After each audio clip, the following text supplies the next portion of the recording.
নমস্কার বন্ধুরা, সুপ্রভাত। সকলকে পৌষ পার্বণের শুভেচ্ছা। চলে এলাম বাংলা সিনেমার স্বর্ণযুগ তথা উত্তম সুচিত্রা যুগের এক চরিত্র অভিনেত্রী ও নায়িকা কল্যাণীদির কাছে আড্ডা মারতে। আমি না আমার টাকা তুলতে পারি না, তুমি ২,০০০ টাকা তুলে দেবে? তখন মেয়েটি বলছে, আচ্ছা আন্টি, আপনি ২,০০০ টাকা তোলেন কেন, আর প্রত্যেক মাসে আমাকে আসতে বলেন কেন এই টাইমে? বলে, মা আমার ছেলে আমেরিকায়, আমায় ২,০০০ টাকাই পাঠায়, এর বেশি আমি তুলতেই পারবো না। এই ২,০০০ টাকা আমার ব্যাংকের লোক জানে, আর বলে দিয়েছে পুরোটা তুললেও এখন কোনো টাকা কাটবে না, যেহেতু এখন কোর ব্যাংকিং হয়ে গেছে আর লকডাউনের পর থেকে কোনো টাকা কাটে না। এই ২,০০০ টাকাই আমার সঙ্গে। মেয়েটার সঙ্গে যখন এই ভদ্রমহিলা কথা বলছিলেন, আমি ঠিক পাশ দিয়ে যেতে যেতে থমকে দাঁড়ালাম। আমার গায়ের কাঁটা, মানে কি বলবো, খাড়া হয়ে গেল। যেন মনে হলো এ কোন দেশে বাস করছি।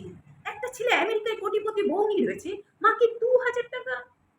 তার ওষুধ আছে, প্রেশারের ওষুধ আছে, আরো অনেক রকম ওষুধ তাকে খেতে হয়। ১৫০০ টাকায় ওষুধে চলে যায়, ৫০০ টাকায় কি খাবে? কাছে গেলাম, জড়িয়ে ধরে বললাম, আন্টি, আপনার ছেলে আমেরিকায় থাকে? হ্যাঁ মা, এই ২,০০০ টাকা আমাকে দেয় কোনো রকমের চলে। আমি বললাম, আন্টি, আমি যদি আপনার দায়িত্ব নিই, ছেলেকে কিছু বলতে হবে না, যা দেবে ওই পাশে ওষুধ খাবে, আমি আপনার দায়িত্ব নেব। বলুন, প্রত্যেক সপ্তাহে, প্রত্যেক মাসে আপনি যখন বলবেন এখানটায় আসবেন, আপনার সময় আমার এখানে ঝড় জল বৃষ্টি হলেও আপনি আসবেন। আপনি থাকেন কোথায়? বলে, মা, থাকার কথা বলে আর লাভ নেই, সে অনেক গল্প, আমি এখানেই আসবো। আমি প্রত্যেক মাসে ওনাকে গিয়ে শাড়ি, সায়া, ব্লাউজ, খাবার দাবার কিনে হাতে টাকা দিয়ে বলতাম, এইটা আপনি রাখবেন। উনি আমাকে জড়িয়ে ধরে কাঁদতেন আর বলতে, তুমি আমার মেয়ে ছিলে বলে কোনো এক জন্মে, এই জন্মে তো বলতে পারবো না, এই জন্মে একটাই ছিল। আমার চোখ দিয়ে গল গল করে চোখে জল আমি ধরে রাখতে পারলাম না, চোখে ধরলাম। একদিন ২ মাস হয়ে গেল আসছেন না। অনেককে জিজ্ঞেসও করেছি ওনার বাড়িটা কোথায়, খাবার নিয়ে যাই, টাকা নিয়ে যাই, ওনাকে আর পারি না। একদিন শুনলাম ট্রেনে পার হতে গিয়ে উনি লাইনে অ্যাক্সিডেন্ট হয়ে মারা গেছে।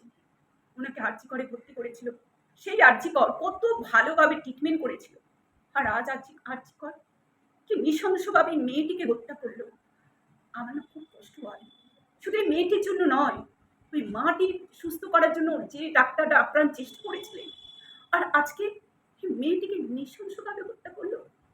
এই কথাটা বলতাম না, আমার সেই দৃশ্যটাই চোখের সামনে ভেসে আসছে, যে এই মা আর এই মেয়ে, মহিলাদের নারী ছাত্র একই, তাহলে কেন এরকম, কেন কেন এরকম হয় বলতে পারেন?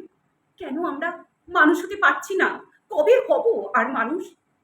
ভারতবর্ষ সম্বন্ধে সবাই ভালো জানতো, আজ সারা ভারতবর্ষ কেন সারা পৃথিবীতে লোকে চিৎকার করছে, মিছিল করছে, মিটিং করছে, কেন? আমার ভারতবর্ষ আমার সোনার দেশ, আমরা সেটাই জন্ম থেকে দেখে এসছি, আমরা সোনার বাংলায় বাস করি। আজ আমার না ভাষা নেই কিছু বলার। মনেই করতে হয়। কিন্তু ছেলেটি প্রতিদিন যেখানে ভিড় দেখবে সেখানেই দৌড়। যদি মনিদিকে দেখতে পাই, একবার একবার যদি মনিদিকে পাই, তাহলে বলবো, মনিদি, তুমি না অসাধারণ। সাধারণ বললে তোমাকে কেউ খুব ভুল হয়, আর অসাধারণ বললেও ভুল হয়।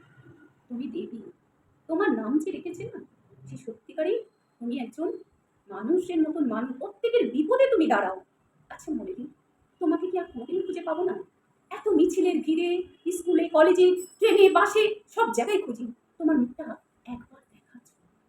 মনিদি, তুমি যেখানেই থাকো, আমাদের মাঝে ফিরে এসো। আমার সেই বিদ্যুকে ঠেলে ফেলে দেওয়ার যে নমুনা, আজ আমি দগ্ধ হচ্ছি। তুমি সেদিন আমাকে কাছে এসে বলেছিলে, ভাই, তুমিও করে যেতে পারবে। এই কথাটা না আমার বুকের মধ্যে সারা জীবনের মতন বেঁধে আছে, আর ভুলবো না কোনদিন। মানুষকে ঠেলে দিয়ে, মানুষকে পাশ কাটিয়ে চলে যাওয়া।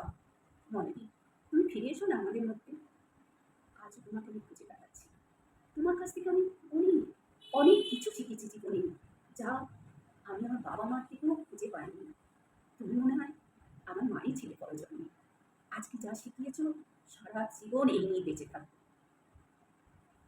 এক্সিলেন্ট।